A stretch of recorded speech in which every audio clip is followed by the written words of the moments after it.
मार्ग में कभी भी अविश्वास नहीं होना चाहिए। एक कथा सुनाता हूं। इस दास को जब तक ये ज्ञान नहीं प्राप्त हुआ था तब ऐसे ही कोई जैसा भी कोई ज्ञान देता उसको उसका सच्चाई लगता था। हमें हमारे घर पे हमारे किराए के ऊपर एक आर्य समाज का एक व्यक्ति रहता था। वो टीचर था, वो शास्त्री बताता था अपने आप को, और बहुत अच्छी नेक आत्मा था, बोलन बतलाने का स्वभाव ठीक था उसका। तो फिर मुझे उपदेश प्राप्त हो गया। पहले जब हम चर्चा करते थे उससे तो वो कुछ भी कह देता था, उसकी बात को मानते थे। वो महर्षि दयानंद का पुजारी था। जब दास को ये ज्ञान हुआ सन 1988 में नाम प्राप्त हुआ,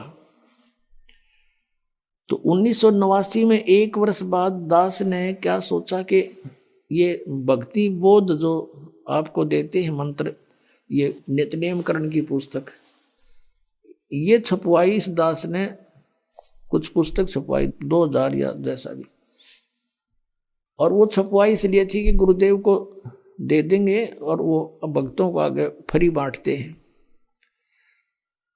अब वो जब वो ऊपर एक हमने पूजा स्थल बनाया था 15 बाई 5.5 का, गैलरी के ऊपर अलग से सेपरेट बना था। उसमें खिड़कियां लगाई थी, एक शीशा टूटा हुआ था। उन खिड़कियों के बाहर की साइड में लोहे की जाली लगानी थी। ये मच्छरों से बचाने की होती है ना जालियां, लोहे की जाली। तो ये दास से उसका साइज नाप के ले गया। वो थी, चौड़ाई तो थी 2 फुट 8 इंच, ऊंचाई थी 4 फुट। अब 2 फुट 8 इंच मैंने ऐसे 2 और फिर डैश ला के 8 इंच के ऊपर 2 डैश ला के अपनी इस इंजीनियरिंग भाषा में लिख रखी थी। वो तो आम आदमी भी ऐसे लिखता है। तो वो जा करके मैंने एक लोहे वाले दुकानदार से दे दी कि भाई ये जाली तैयार कर दे इस साइज की। मैं कुछ और सामान ले आता हूँ। स्कूटर ले रखा था मैं, छोटा 2 व्हीलर मोटरसाइकिल टाइप। मैं सामान आगे से कुछ और लेकर आया तो उन्होंने उसके नौकर ने वो जाली काट के पैक करके रखी। उसकी पेमेंट करके दास चल पड़ा। घर पे आया, बड़ा लड़का छोटी उम्र का था, 13-14 वर्ष का होगा, और एक और किराएदार रहता था वहीं पर, बिहार साइड का था वो। उनसे कहा कि भाई तुम दोनों जने ऐसे करो, ये जाली लगा दो। उसमें सिर्फ लगा के कील ठोकनी थी और कुछ नहीं करना था। तो वो दोनों लगाने लगे, वो जाली लगाने लगे। तो वो चौड़ाई में छोटी थी 8 इंच, उसके काटने में फर्क रह गया। धोखे से 2 फुट 8 इंच की बजाय 2 फुट काट दी और ऊंचाई से ही काट दी। उन्होंने मुझे बताया, लड़के ने फिर उसने दोनों ने कहा जी ये जाली तो छोटी है। मैं भी छोटी कैसे हो सकती है, मैं नाप के देख रहा हूँ नाप। मेरे सामने उन लगा के दिखाई 8 इंच छोटी। फिर मैंने ऐसे करके देखा, मैं कदे दूसरी तरफ चला दी, वो यूं तो फिर और ज्यादा अंतर था। दूसरी फिर देखा, दूसरी भी ऐसी। अब वहां जहां मकान बना रखा था शहर, वहां से काफी दूर था, 3-4 किलोमीटर की दूरी पर। मैंने सोचा फिर देखेंगे, अब समय नहीं है। सुबह उठकर जल्दी अपनी ड्यूटी पर चला गया। उनने पीछे से उठा कर वह स्टोर में फेंक दी, उनकी मां ने जाली। अब फिर ऐसे ही फिर कुछ दिनों के बाद क्या किया, पुस्तक छपवाई भक्ति बोध, और वो ऊपर रख दी उस पूजा स्थल में, तख्त के ऊपर। कुछ दिन के बाद क्या देखा कि शीशा फूटा हुआ था खिड़की एक साइड का, उसमें से चूहे घुस के उनको काटना शुरू कर रखा।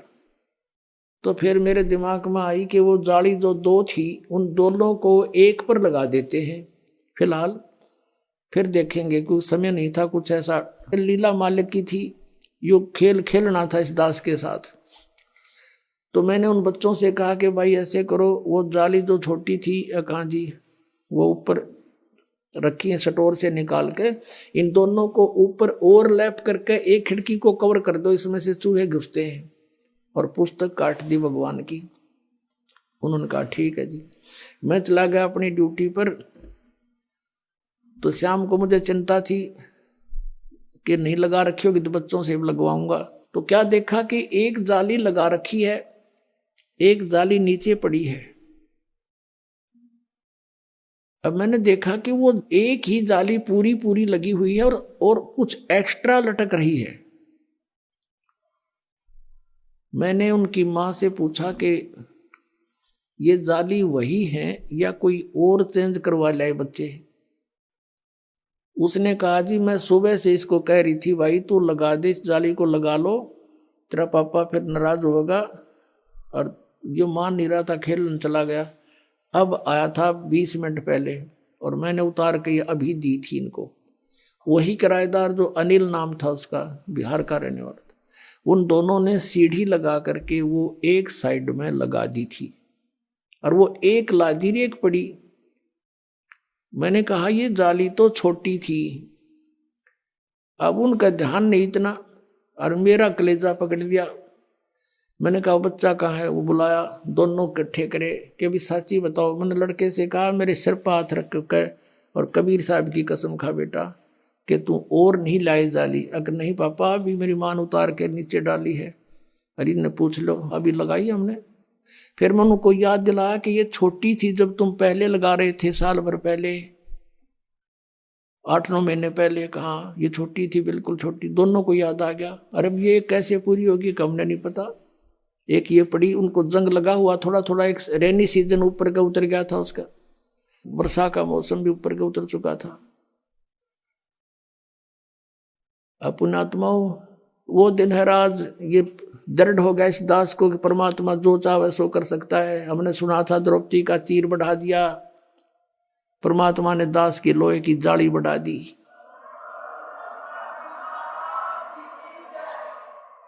ये कबीर परमेश्वर है जिसने लोहे की जाली को भी बढ़ा दिया इस दास को दृढ़ करने के लिए। अब दूसरी फिर उठाकर देखी, दूसरे पर लगाई हुआ, उस पर पूरी आ गई। पूरी के बाद भी 6 इंच एक्स्ट्रा नो लटक रही है। अभी तक थी वो, अब तो पता नहीं उतार दी होगी। ये सन 1989-90 की बात है। अब पुण्यात्माओं, उस दिन के बाद इस दास का जीवन बदल गया कि परमात्मा जो चाहे सो कर सकता है। अब उसके बाद उस आर्य समाज के उस दयानंद के चेले तो बात हुई, शास्त्री था वो। मैंने ये सोचा कि देख कितना अच्छी आत्मा का आदमी हर कित फंस रहा है। उससे जब चर्चा होती थी पहले कि द्रौपदी का चीर बढ़ा दिया, हम तो भगवान कृष्ण ने मानना थे, श्री कृष्ण ने बढ़ा दिया, तो वो कहा करता कि ये सब बकवाद हैं, ये कभी हो सकता है? अब बढ़ा के दिखाओ कोई मुझे। वो तो वैसे श्री कृष्ण तगड़े थे, सूरवीर थे, जाकर धमका दिया होगा, खबरदार छोड़ दो इस लड़की ने, चीर बढ़ा करें कदे। तो हम ये भी मान लेते हैं चल ऐसा हो गया होगा पहले। और जिस दिन से ये मालिक ने ये दया बख्शी, हम कैसे माने उस मूर्ख की इस बात को? तो फिर मैंने ये सोचा कि इसको समझाऊं अच्छी आत्मा का, शायद ये बात मान ले। क्योंकि पहले वो हर तरह एक बिल्कुल अच्छा आदमी लग गया था, बोलन में, बतलान में, विनम्र भाव में, और अच्छी सुलझी हुई बात किया करता था। मैंने सोचा कि इसका कल्याण हो जाए, बता दूं। मैंने उसको प्रार्थना की, अपने वहाँ बुलाया, अलग बैठक थी, और उसे चर्चा की, क्या आप मानते हो कि द्रौपदी का चीर बढ़ा दिया था भगवान ने? बोला नहीं, ये कैसी बातें करते हो आप, ये हो ही नहीं सकता। मैंने कहा जी देखो, वो तो चलो पुरानी बात होली, हुआ या ना हुआ, लेकिन मेरे सामने हो गया, ये मेरी लोहे की जाली बढ़ गई और 8 और 6 14 इंच बढ़ गई है लोहे की जाली। ने बोला मैं नहीं मानता। मैंने उनकी बच्चों की माँ बुला ली, वो दोनों बच्चे बुला लिए कि बताओ भाई कैसे हुआ। उन्होंने सारी बता दी, सच्चाई ऐसे हुआ। ने बोला मैं नहीं मानता, अब करके दिखाओ। अब बता भाई, कौन समझाओ सनाडी ने? मैं चुप हो गया। मैं तो जमा, और लाल आंख होगी कुत्ती, कहते इतना शरीफ दिखे था, और कुत्ती बहुत ज्यादा यानी क्रोधित सा हो गया। हमने सोचा भाई क्यों ये लड़ पड़ेगा, चुप हो गया मैं नहीं बोला। फिर मैं इस बुद्धू ने भी क्या बताऊंगा। हम 4-5 जने गवाही दे रहे हैं, ये एक उस अज्ञानी महर इसी की बात पड़ा बैठा है। उसने ये देखा कि भाई ये कुछ महसूस कर गया, बोला नहीं। मैं बोला नहीं, फिर क्या बोलूं, पसूत है। मैं चुप हो गया। उसने सोचा भाई जैसा भी उसके मन में आया, फिर वो बोला देखो आप इंजीनियर हो, एजुकेटेड हो, कोई मूर्खों को तो बहका भी दे, ऐसी बातें कर दे। आप कैसी बातें कर रहे हो? देखो मैं बताता हूं महर्षि कैसे होते हैं। एक बार महर्षि दानंद योग अभ्यास कर रहा था एक बंद कमरे में, आसन पद्म लगा के, और वो जमीन से ऐसे उठता था और छत के सिर लगा के वापस आ जाता था। ऐसे कर रहा था। रसोईया गया भोजन के लिए प्रार्थना करने, उसने झांकी से देखा, खिड़की से देखा, महर्षि दानंद ऐसे जा रहा था, ऊपर छत के सिर लगा के वापस आ रहा था। उसने औरों को बुलाकर दिखाया, देखा ऐसे होते महर्षि। मैं बोला झूठ, कति झूठ, तू करके दिखा।